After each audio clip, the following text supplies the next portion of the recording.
Welcome everyone to a special edition of Paul Murray Live.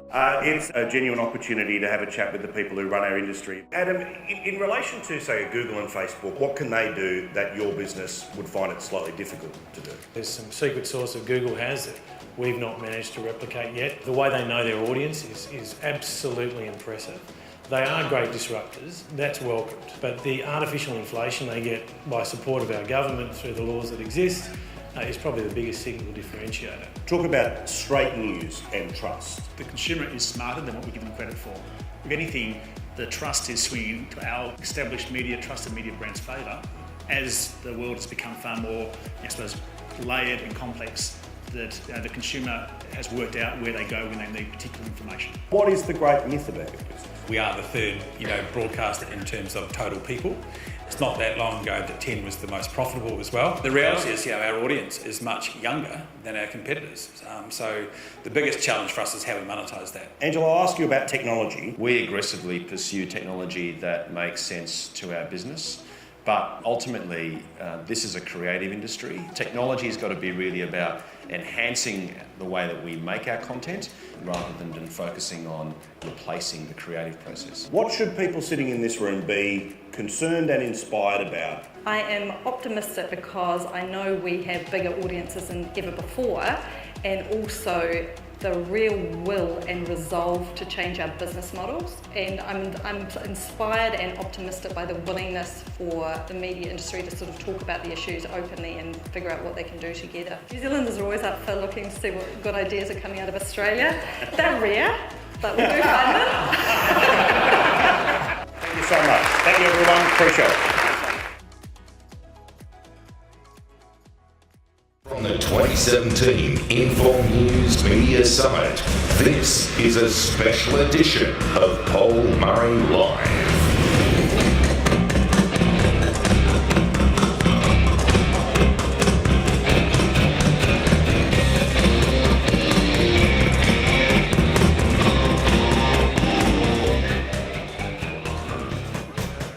Good morning, welcome everyone to a special edition of Paul Murray Live. For those that don't know, I'm the fat guy from The Hangover, I'm the body double for Kyle Sandilands, and for the next few minutes we're going to have a good fire up like we like to do each and every night on Sky News.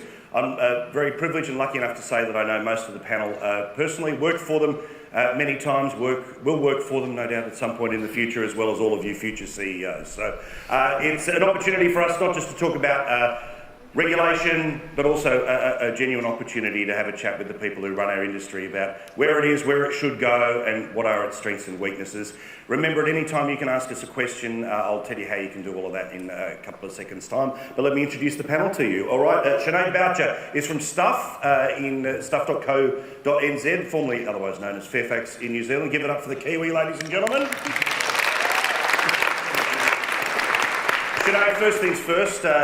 On a scale of 1 to 10, how exciting was it in the newsroom to hear that our Deputy Prime Minister may well be a New Zealander?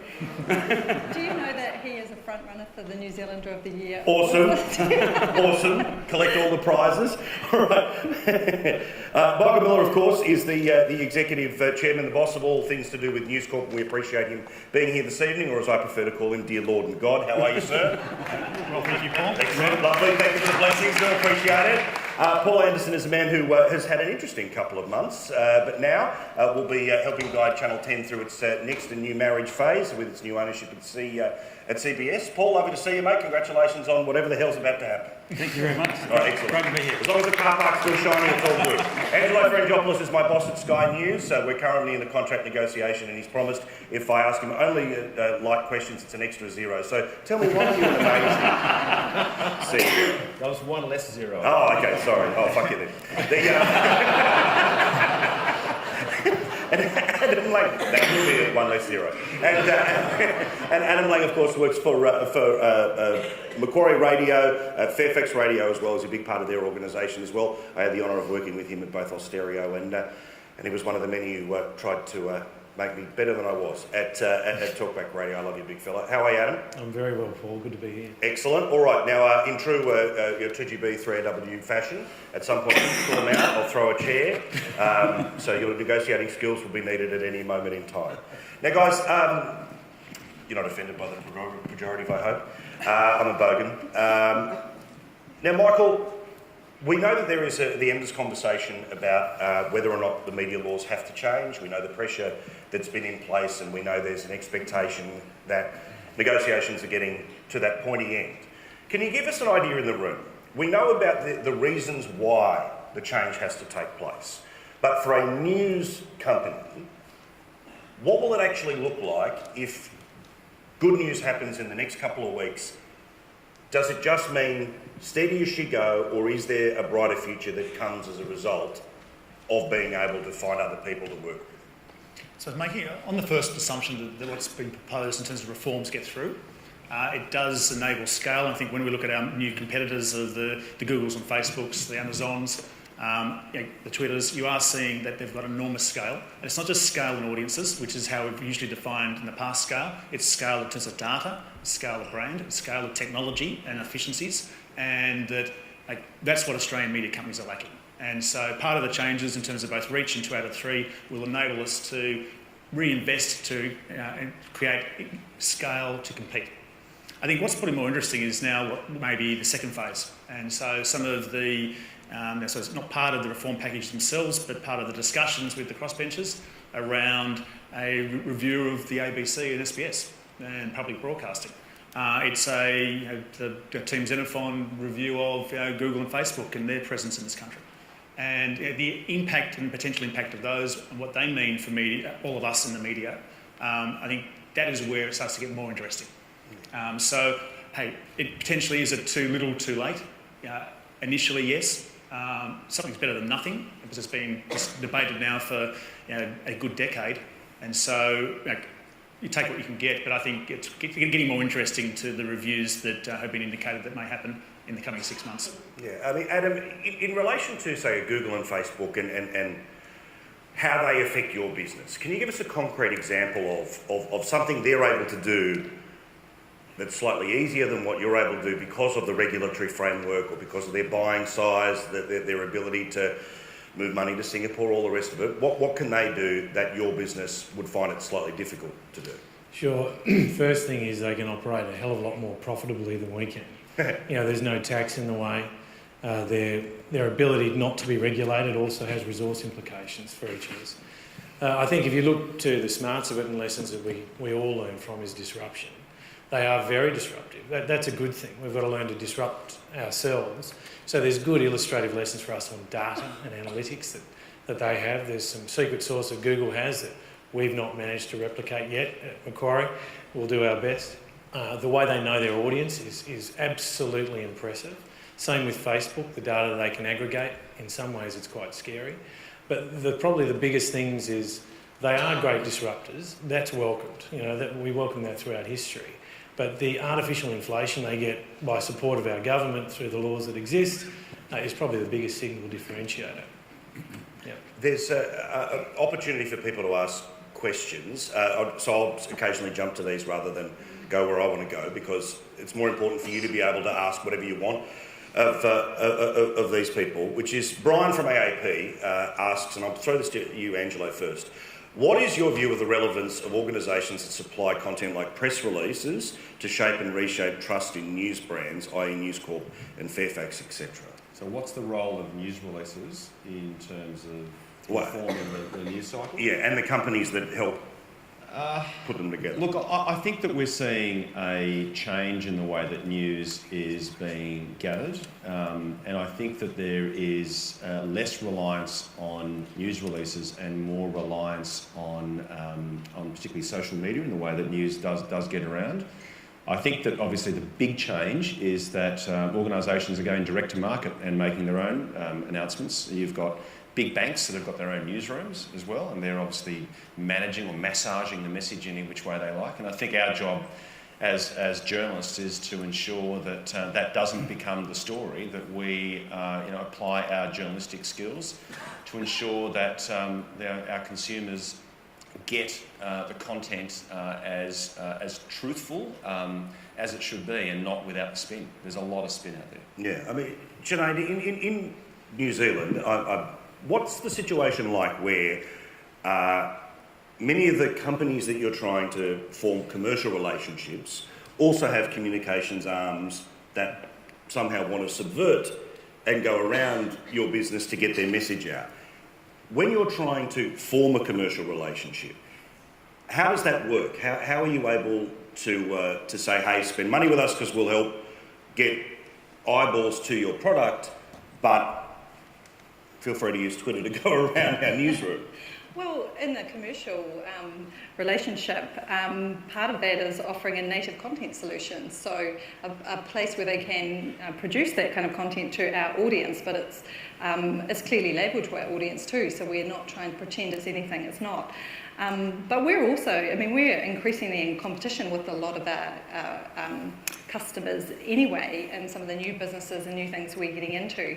So it's always this sort of balance that you have to go through.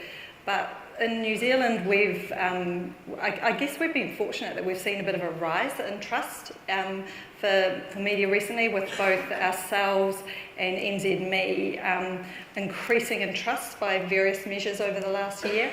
And we're now in the sort of top 20 most trusted as well as most influential brands of any kind in New Zealand. So I think we need to protect that in order to keep having that sort of sustainable business in future. And we have to have those really careful relationships with our customers to make sure we're not compromising that. Yeah, Paul, also, when we talk about the issue of trust, and I'll get you all to buy into this in a second, Channel 10 has this phenomenal position where you have both a formal news service and a fairly informal service in the project. I'm not asking you to pick between the kids, but do you see that the informal product builds it's quicker as a way of building trust with an audience than a formal bulletin, because personality means a bit more connection? Yeah, I think it does. And the project is generally, if I have to describe 10, is the project is what 10's about. It's news, it's done differently. There's an entertainment piece to it. There's also a hard news piece to it. So the challenge for them is trying to maintain that balance between the two. But I think our audience, we are something like 10 years younger in terms of the average age of our audience than our competitors. So look, it's I think for us, one, it leverages the news content as well. So all of the news that we gather each day, it's an efficient way of actually creating another, what's been a very successful program, and actually using those resources that we have there anyway. How have there been moments where, obviously no one likes businesses that work in silos, but obviously, literally, the news product in Sydney, the informal product in Melbourne, have there been moments when the informal product was too funny or took too much of the piss or did something with the straight news content that meant you had an issue? Oh, not internally. I think externally we get that quite a bit. We had an issue this week with some of the No campaign, ads for same-sex marriage, where the project, did a story on that. But I think internally, they both share the same resources. The project takes a very different approach to exactly the same stories that are on the 5 p.m. bulletin. So generally, they play pretty well together in the sandpit. And then this is the thing where both for Adam and Angela, I want to ask you about trust for organisations when a big part of what you present is editorial or opinionated content. Obviously, at Sky, that's something that we're more acute with my program, Andrew Bolton, and nighttime programming. But obviously, the radio station like 2GB or 3AW, that's the nature of the programming as well as straight news. So I'll ask you first, Angelo. When a business starts to transition towards a bit more opinion or personality or that informal, does that help or hurt trust? I think it actually enhances trust, because I think there's got to be a really important relationship with the viewers, and it is very clear that what Paul Murray stands for, or what Alan Jones stands for, or anyone else stands for, is part of that trust relationship with the consumer, and that really comes from being genuine, and that's a very, very different dynamic to News on the Hour every hour, which is our old business model, which we haven't played with for a very, very long time. It's still very much part of our sustaining. Like if a story breaks, we'll be all over it. But it's the relationship between the viewer and the host that is absolutely critical, and that's where the trust is. And in fact, what the business that Adam's got and the business that we run is, in fact, they're very similar. In fact, they share a lot of the same talent as well. Yeah, exactly. Well, it's this thing where, I mean, because obviously I think this has been one of the most amazing commercial opportunities as a live read. The idea that the person who tells you the news will also tell you about the Sleep Ease pillow or whatever one I can immediately remember. But in terms of commercially, you can obviously charge a whole lot more for those sorts of opportunities. So again, is there ever a fine line between not exploiting, but moments where if you over-commercialise the personality, then somehow you affect the trust of the personality? Absolutely. I think in the audience's hands, the trust is paramount. So when we deliver a news service, they know it's the news, it's the facts. It's not going to be interpreted with editorial. The minute you hand over to the presenter, away you go. And they trust that presenter to have their view, sometimes quite forcefully, sometimes not.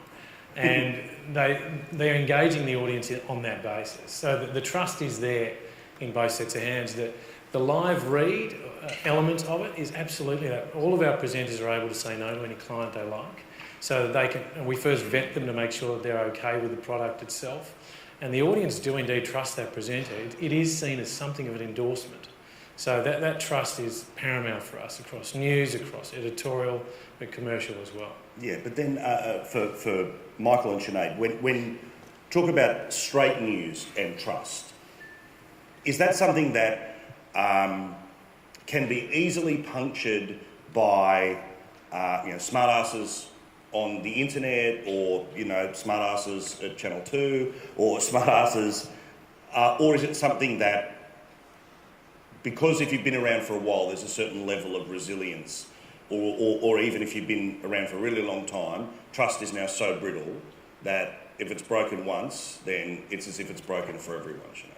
Yeah, I think it's something you have to be a constant guardian of, and I actually really liked something that was on Earl's presentation that talked about authenticity as opposed to trust. And I think if you are authentic as well as being, holding those values of trust, that's a really important way for your audience to measure. So whether you're doing straight news, big political stories, investigations, or the lighter kind of stuff as well, you can still kind of bring that audience along with you. But you do have to be a constant guardian of it and not take it for granted just because you've been around for 160 years in our case. So, Michael, it's this thing where, the people often who want to attack an established organisation, be it Fairfax, be it news, or be it, established television like 10, radio, all the rest, often they will try to, because they disagree with an editorial position, they will try to pretend that there's something untrustworthy about the process that was put in place. So how difficult is it for you to say, well, hang on,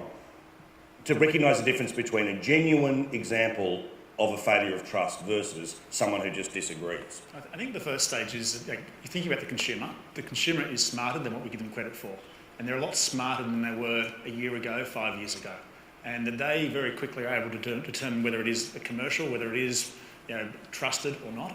And I think that we often feel we're both defending or overly promoting trust when the consumer's already worked it out and moved on. Yeah. There's so much information there now. Their filters are so well developed around where they go to for satire as opposed to where they go to for trust and for opinion and for the news. They have their chosen news sources. They may go to number 2 and number 3, but they do have their chosen.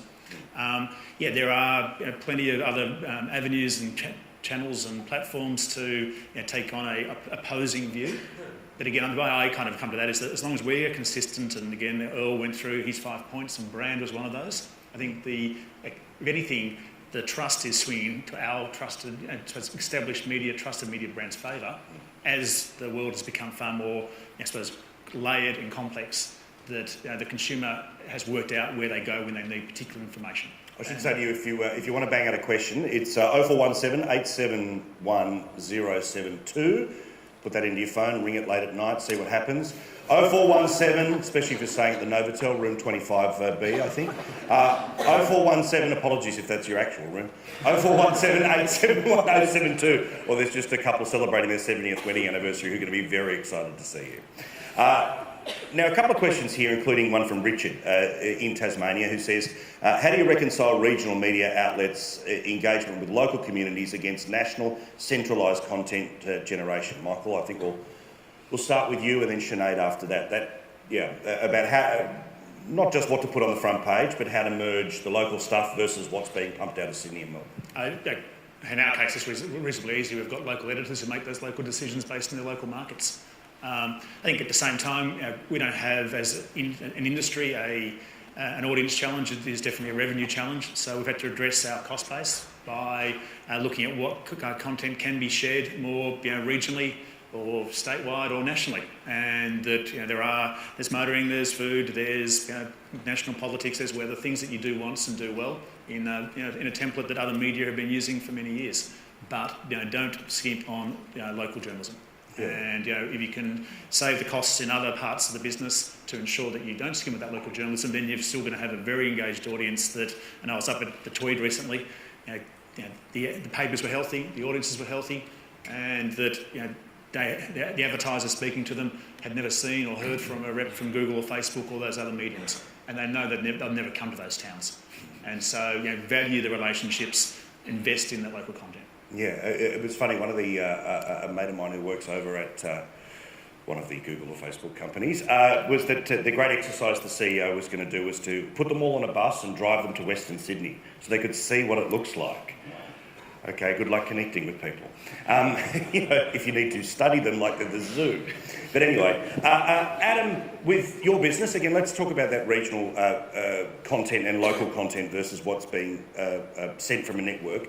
You have stations like 4BC that literally you're sending content from Sydney into Brisbane. Also, and quite specifically in regional areas, the Ray Hadley Show obviously is very successful as a program. It's been up there with the networking success of Alan Jones, John Laws and all the rest. But if I live in Port Macquarie, I've listened to 2MC my whole life, I need to make sure that there is something that's there that's local. How do you balance it for the business? Very much, I think, in parallel to what Michael said, that you've got to have localism, and that's at the determination of the station themselves. So with 2MC, they syndicate the Ray Hadley Show from us. It's one of 50 stations that does so. And Ray is very good at engaging a regional audience, from the weather through to the traffic, through to everything that's happening in that locality. So he's got a unique skill. He's also an exceptional presenter. He's had 106 surveys at number 1 in Sydney. He's been into Brisbane since we merged in April 2015. And the ratings there in the mornings in Brisbane are higher than they were with a local announcer. Ultimately, the audience decides, and that's what we're trying to reflect. Building great presenters, great producers that work around them is incredibly difficult. As you yourself know, Paul, it's a real art, and you have to try again. And the audience always informs you. And if your pathways for your producers, your phone operators, your presenters are working well enough, you can get that balance right, even in the show. I would also add that around Ray's show, it's not wall-to-wall 2GB on 2MC. They have a balance of a local breakfast show. Their news is local.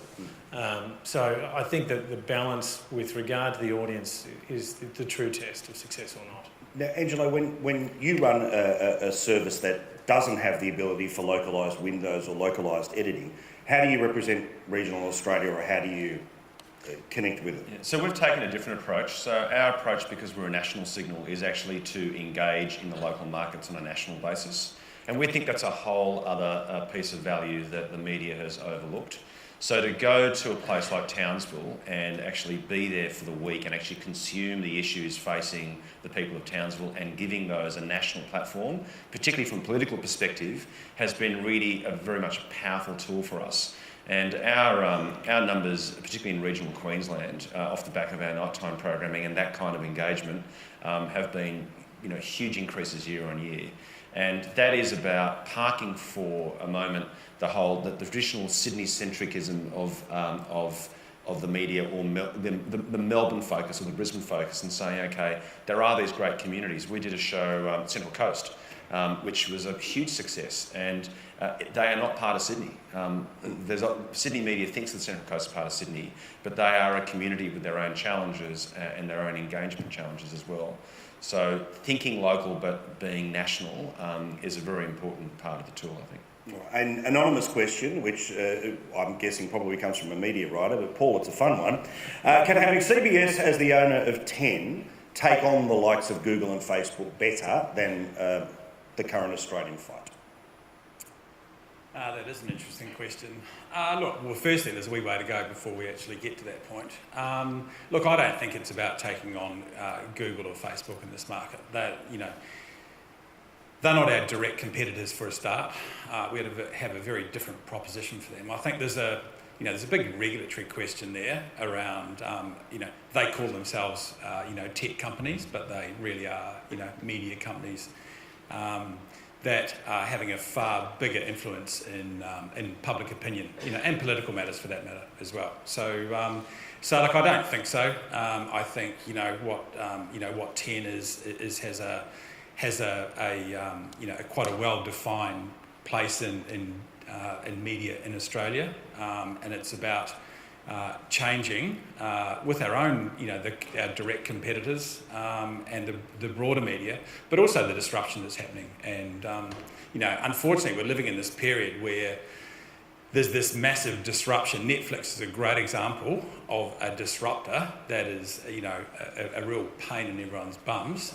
These guys don't make money. They've got massive debt. You don't know whether the model's going to survive long term, but that's kind of irrelevant because we're all playing in that same sandpit, and we've got to deal with it on the way through. So, as a CEO of a creative enterprise as well as the news enterprise, how often when somebody pitches you either the rebranding of 10 or some big idea for 10, and you can see that clearly it's just heavily informed by Netflix, what's the tension in making business decisions about that? Because obviously, creatively, it's all sort of shiny and fun, and you can know that there are millions of people around the world that are going to it, but you don't know if it works as a business idea. Yeah. And I think Adam's point there before, at the end of the day, we need to form our strategy based on what our viewers want. So what they're watching, where they're watching it, and how they're watching it. So I don't think, there's lots of big new shiny ideas out there. Television networks are a funny beast, and if you change sort of tack too quickly, change course too quickly, then you generally come undone. So that's an odd thing to say in a period where we are being disrupted pretty quickly, but at the same time, you've actually got to understand, at the end of the day, we're all viewers at home. We're all programmers, but that's actually what you've got to look at. Sinead, for everyone in this room, we all occasionally will see that story pop up on Stuff or news.com.au or on The Project, or Ray might do a quick mention about it, or Andrew Bolt could lead his show, covered everyone, which is, robots will replace everyone, or some futurist says, every single job in the world will be replaced by insert piece of technology. But we also have a whole collection of people in digital media who come up with some brand new metric to show that, your business is screwed and my business is amazing and his business is dead, all this stuff. So for you personally, when you think about our business, what should people sitting in this room be concerned and inspired about where you think this ship is going? Well, I think, personally, I see the next, say, 3 years or 4 years as being another period of extreme challenge with technological change. We're sort of entering that new wave, AI. What will that mean? Voice-activated interfaces. How are we going to come to grips when more than half of computer interactions are by voice? What does that look like for businesses like us? But I am optimistic because I know we have bigger audiences than ever before, and also the real will and resolve to change our business models to take advantage of those audiences and ensure we have a sustainable future. And I see really positive signs of that all over the show compared to even a couple of years ago. And I do think, in New Zealand we collaborate quite often with the other major media companies there because we are more invested in a strong New Zealand media business, and collectively we can help fend off some of the international and multinational impact on our country. And I'm inspired and optimistic by the willingness between the media industry to sort of talk about the issues openly and figure out what they can do together. Michael, same question though, about what should people be genuinely nervous about and genuinely inspired about the next little while? Yeah, I think people should be nervous. The analogy I like to give is we have a business with estate.com.au, and part of that presentation with agents this year has been one of our staff standing on stage with a computer with a robot and showing real estate agents what the robot will do. It will run the auction. It will give you the practical information about the history of the house, what the inspections have done, what the rates are, what the size of rooms are. They'll do it far better than any agent will. But then you actually show what the robot won't do. And it won't give an opinion. It won't give you, advice around what this may mean for your family and take into account the number of kids you may have and the age of those kids. It won't, give you what it means in terms of lifestyle. It can tell you how far away to the nearest school, the nearest cafe, but it won't actually talk about what the demographics of the suburb may mean in terms of a livability component. And I think that's where I do see our industry also changing, is that there's things that a robot will do. From a practical sense, in terms of generation of news, that is practical. It will be a supplement to journalism, but also we need to focus on what a robot will never do. And that comes down to opinion, advice, contextual analysis, and understanding the audience at a local level, at a national level, what special interest group. And I think that is where I see both the opportunities for the industry as well as the opportunities for those who work in it. Just there's a couple of other versions of this question have come through, and I appreciate people sending them through. Angela, I'll ask you about technology. How do you make decisions? By the way, that's your number, 0417871072, and there's been a donation from a Michelle in Drummoyne, and she sent us $20, so thank you so much. Now the Tony Baciccio dances. Sorry, Angela. Now I wanted to ask about technology. A lot of people trying to sell it. A lot of people saying this is the black box that will change the world. When do you decide to jump on and jump off technologies? So we've invested heavily in technology behind the scenes, and that has led to greater efficiencies. Probably the biggest one that we undertook some years ago now was automating our control room environments. So we no longer have directors, we have pilots and co-pilots. We took the opportunity then to take each one of the roles that we saved and turn them into journalism jobs, because they actually create greater content and greater relevance and greater connection with our audience, which then is good for the P&L.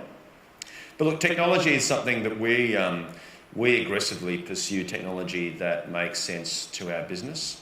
But to Michael's point, ultimately this is a creative industry, and you can get code to deliver you data on a screen or sell ads programmatically, but the reality is that you do need that human interaction between yourself and the audience. And that's the success of shows like The Project and the success of radio networks like 2GB and 3AW and 4BC and the newspapers and stuff. It really is about personality. So the technology has got to be really about enhancing the way that we make our content and also delivering our content in smarter, more direct ways to the consumer that also make it stickier. And I'm quite excited about how technology is changing in the way that content's being delivered.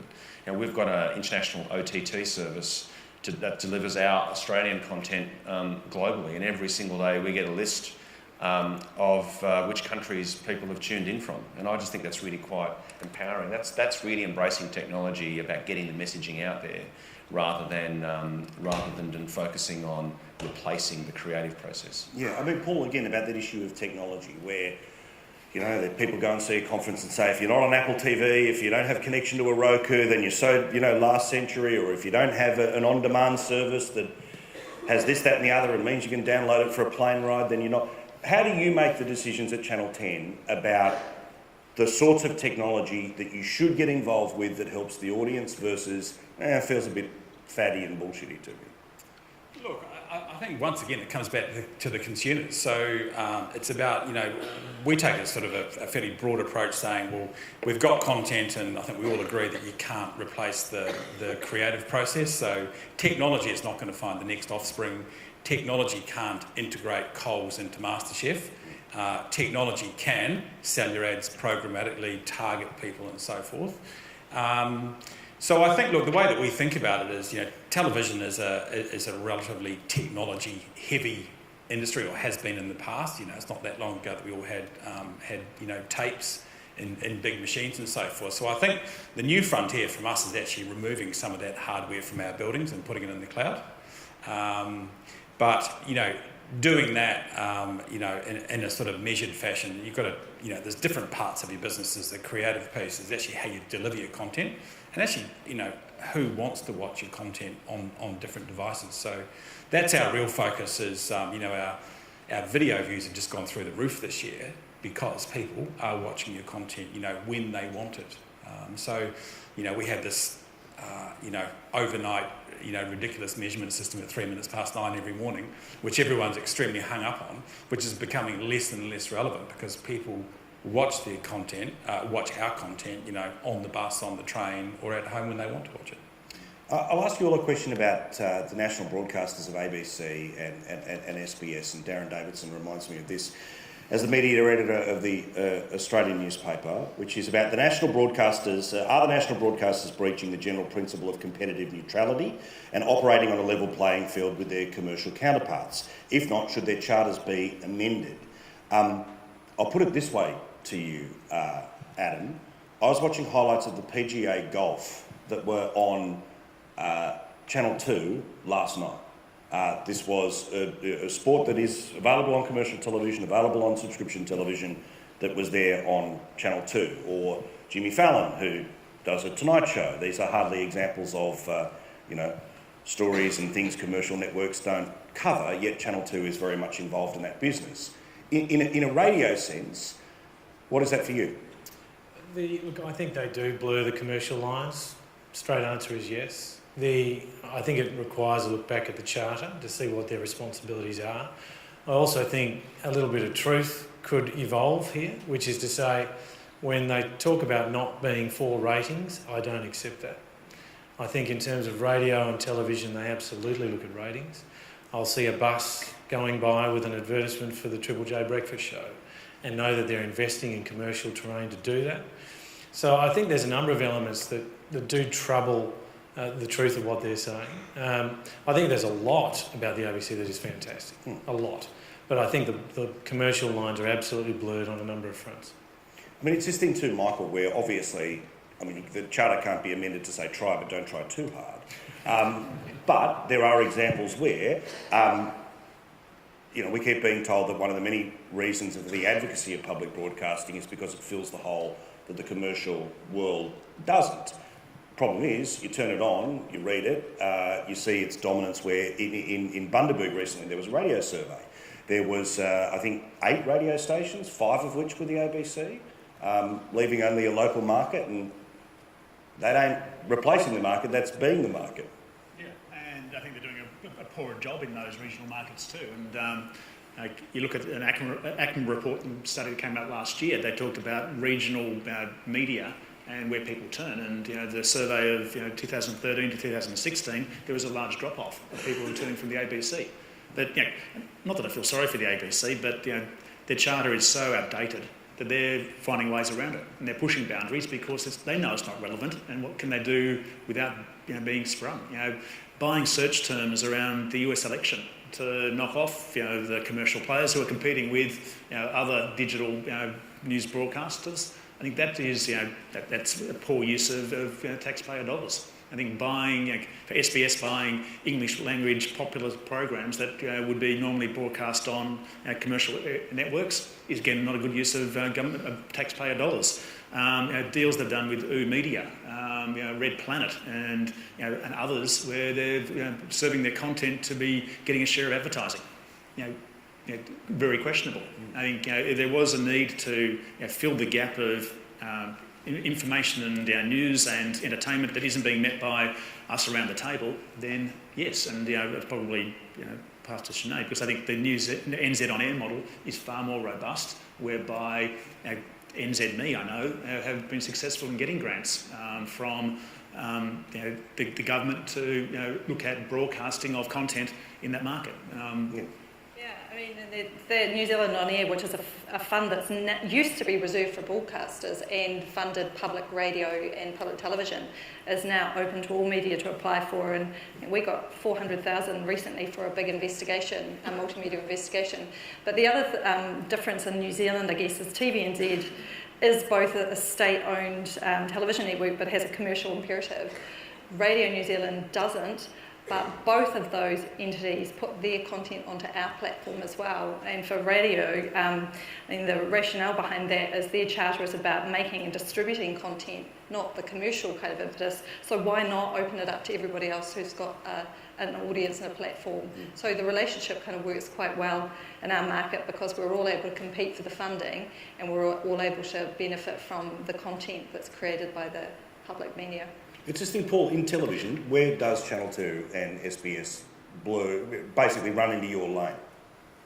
Oh, look, I think Viceland, the food channel on SBS, clearly two, examples where it's pretty hard to see how they fit into the charter. So, I think as Michael said, the rules are blurred. The rules are outdated. Both the ABC and the SBS are, using that to their advantage. They're clearly under pressure in terms of their budgets. So they're finding other ways to subsidise that. So I think this competitive neutrality review has to happen and just set a clear set of guidelines. Yeah, Angelo, again, it's this thing where we understand the political pressure that immediately comes back, that if you want to do anything about Channel 2, somehow you're sort of, denying people classic music. They want the 1% of the audience that want to listen to it. But, there are clear examples that everyone's talked about here, where in regional markets there's more ABC stations than commercial stations, where there are literally the idea that as soon as a new technology is invented, it's handed out to the ABC. Perfect example too is there's about to be another round of rights for radio to call the National Rugby League. Now, there will be a competitive process, presumably between Southern Cross Stereo, Macquarie, yet the ABC will be handed those rights for free to do exactly the same content that other people have had to fight for. How do you feel about, again, that bigger issue or this issue where you have to fight for something that they get for free?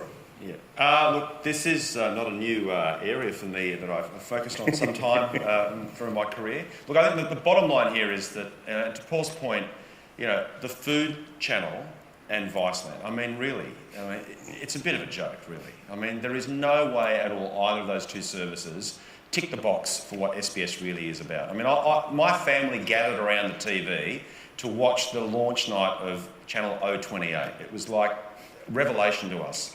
Now, like the Italian news and the Spanish news and the Greek news, you can get it anywhere. This is ridiculous. I think that this is a really big area that we as commercial media need to focus on, because not only do we have the challenges offshore, we've got the challenges here as well. There needs to be contestability in the same way that NZ On Air operates in New Zealand. There is no way that government funding has to be surely just limited to one organisation because they have all the great ideas. There are lots of ideas that we have in terms of regional engagement. There are a lot of ideas that the 10 Network have got in terms of doing things with the project that have got positive community outcomes and reaching communities in that way. We'd like to take more shows on the road into regional Australia and engage with regional communities in the way the ABC doesn't.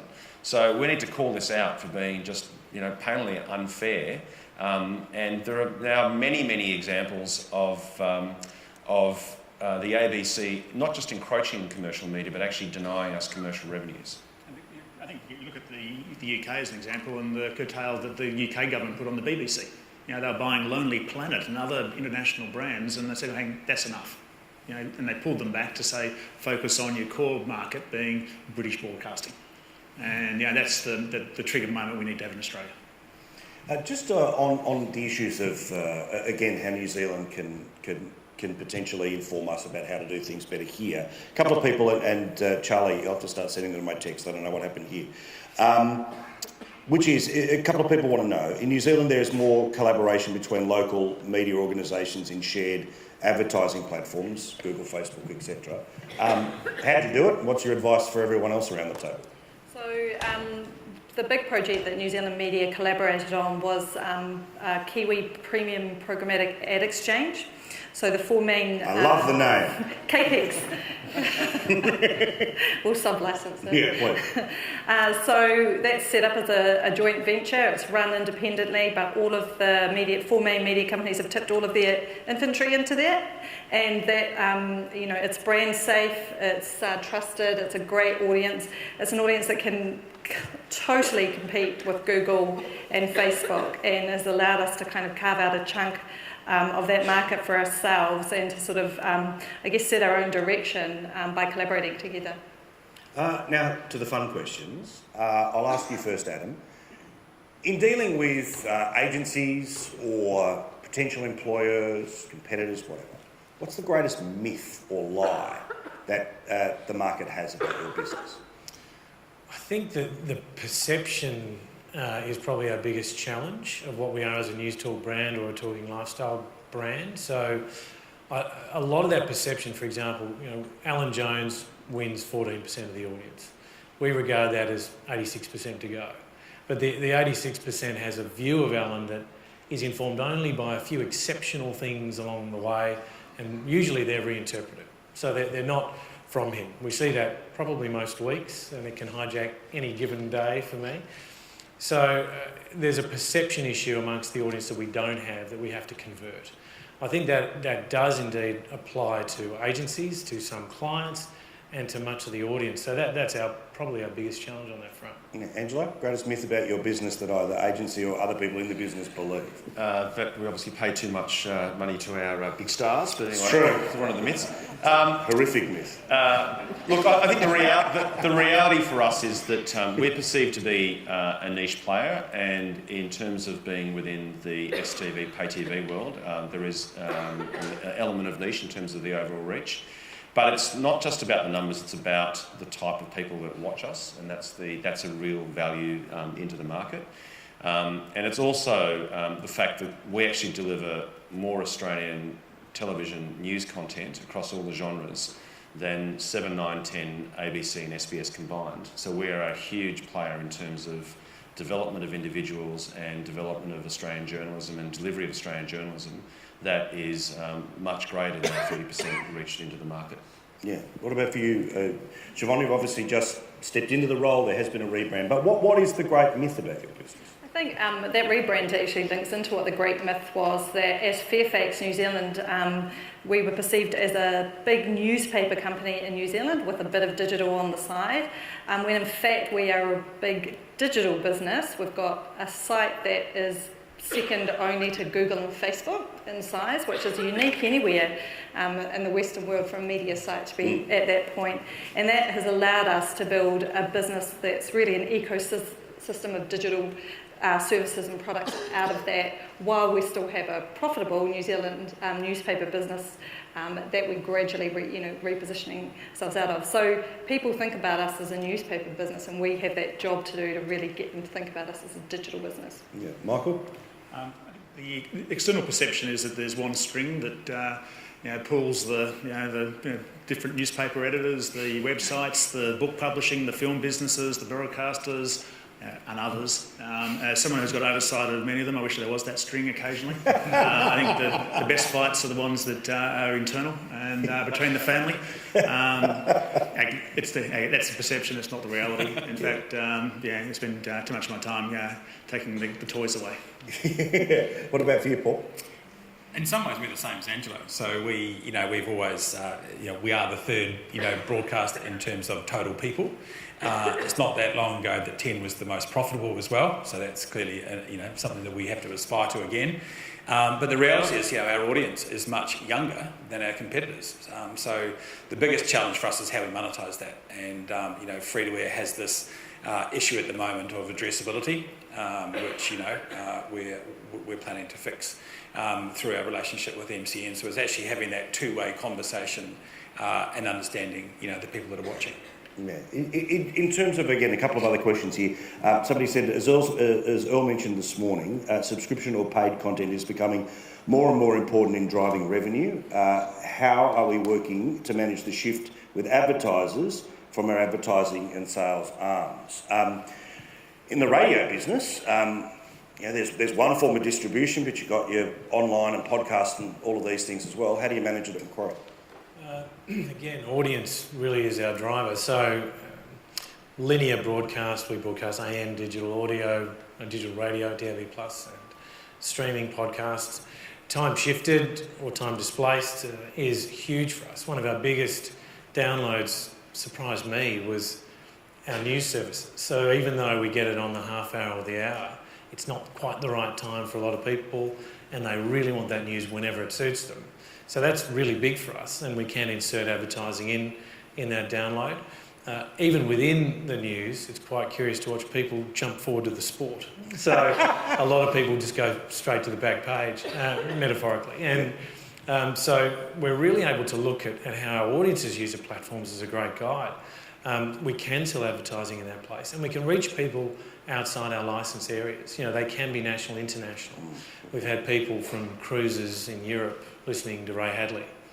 They're that dedicated. Awesome. So really the audience is the guide, and it frequently gives us nice problems to have on how we're going to navigate and exploit that. But it's that thing when we talk about trust and loyalty, the idea if you've got listeners that are that invested, your ability to monetise and, as I say, live reads and all the rest of it. But subscription walls and these sorts of things, how have you decided how to navigate that in your business, and also how does that affect other commercial relationships? Well, look, like Paul, we're represented by MCN. MCN have spent a lot of money investing in technology and understanding the consumer. Addressability is a big issue for us as well. And I think that we've got some exciting products together with Foxtel will be rolled out over a period of time in the way that we can actually address our consumers, particularly on catch-up, because like radio, we've got a lot of people watching our programming outside of the linear environment. Linear is still obviously really important for us because of the fact that we are a live environment, and that's something that we do trade on.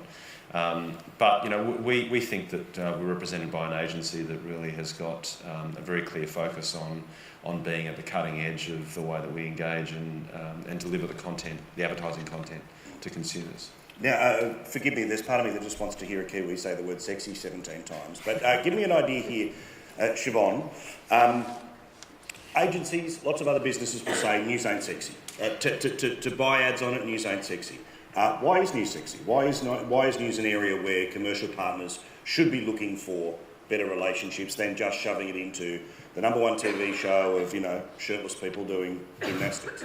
First it's Sinead. Oh, sorry, no. I'll say that 17 times. There you go. Well, look, I think news is sexy because people come to the news with that attitude that they are trusted, that they trust what they're going to hear from us, and that they're going to learn something that's relevant to them. So it's a great context for an advertiser. But just circling back a little bit to your earlier question about subscriptions and advertisers, for us it's different in New Zealand. We've only got 4.5 million people, so we can't put all our eggs into a content subscription business.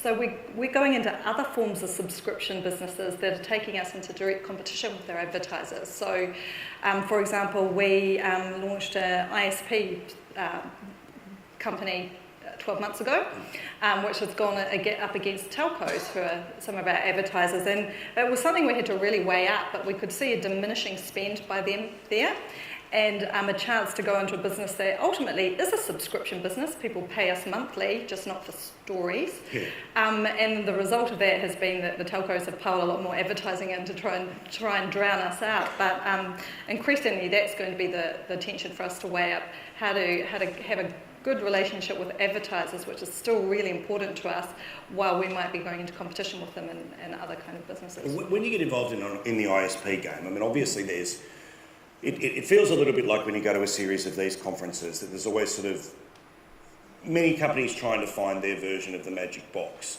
you know, their version of the iPhone to sell the market, so then they own everything from content to the end. In your business, how do you decide, okay, look, we're not in the magic box business, we're in the content for the magic box business?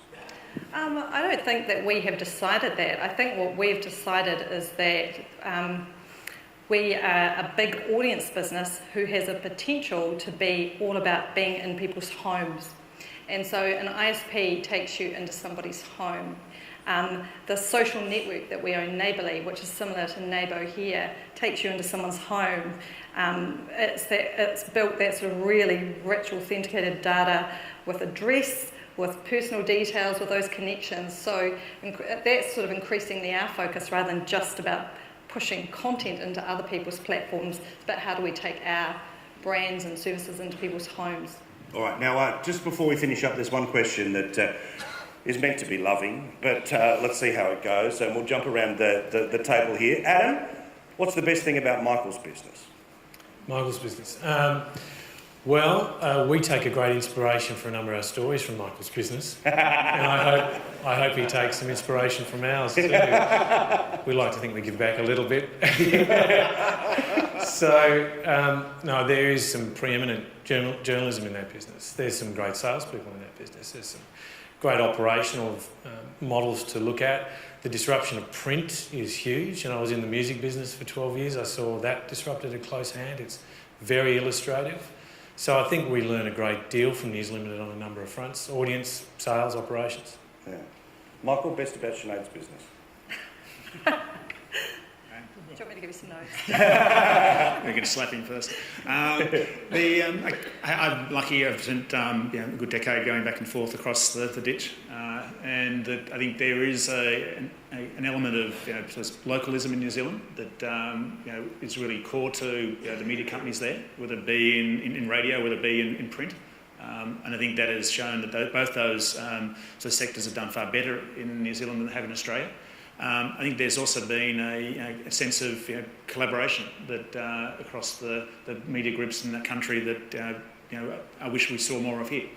Yeah. So I think there are a lot of learnings, and creativity is another area which I feel that New Zealand has definitely punched above its weight. All right, return the compliments, Sinead. Best about his business. Yeah, there are a lot of things that we admire, and I think that as well as things like great journalism and commercial ideas, I really admire your willingness to be an advocate for the industry and to speak very strongly on behalf of the industry, and that's something that does carry across the Tasman, and I think has quite a lot of power and impact. So New Zealanders are always up for looking to see what good ideas are coming out of Australia. They're rare, but we do find them. Paul, what's great about Angelo's business? Look, I think Angelo's got a business that's extremely targeted. They know what their audience is. They are extremely nimble, and I think they've sort of had to be. But they're at the forefront of using technology to gather news, to do it efficiently, and I think that's something that the free-to-air networks in particular, or maybe the public broadcasters as well, can learn a lot from. Or maybe the public broadcasters more so. And Angelo, let's go full circle. What's great about Adam's business? Oh, he's got some great presenters who we love having on TV. Look, I think particularly the 2GB business has been really part of the heart and soul of this city for such a long time. I think that it personifies really that connection with the community, and whether it be a bushfire or just engaging breakfast programming, or I love the story of Ray Hadley's listeners listening to him on a cruise ship in Europe. Why would you? But anyway, so I don't know what much better things to be doing in Europe, listening to Ray. Love you, Ray. But I think that it is, in many ways, it's a great template for some of the things that we're doing, and I think that long history of 2GB's engagement in the community is really, really important. All right, ladies and gentlemen, give it up for a wonderful conversation with Sinead Boucher, Michael Brewer, Paul Anderson, Angelos Frangopoulos, Adam Lang. My name's Paul Murray. Have a wonderful day. Thank you so much. Thank you, everyone. Appreciate it.